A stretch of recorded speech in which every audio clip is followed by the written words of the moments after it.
İlahi, sənə and verirəm müqəddəs məkanlara, sənə and verirəm Məkkiyə, Mədiniyə, sənə and verirəm yerin göyün mələklərinə.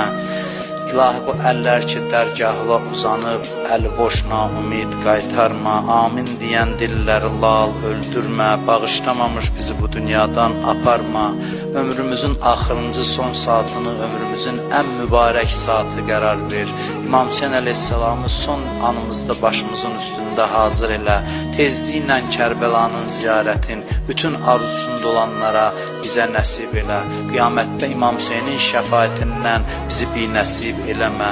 İlahi, verdiyin neymətləri əlimizdən alma. Bizi neymətlərin qədrini bilməyə, şükrünü yerinə yetirməyə müvəffəq elə. Kimlər ki bizdən dua istəyiblər, iltiması dua deyiblər, xahiş ediblər ki onları da dua eləyək. O insanların da hamısının hacətlərini rəva elə.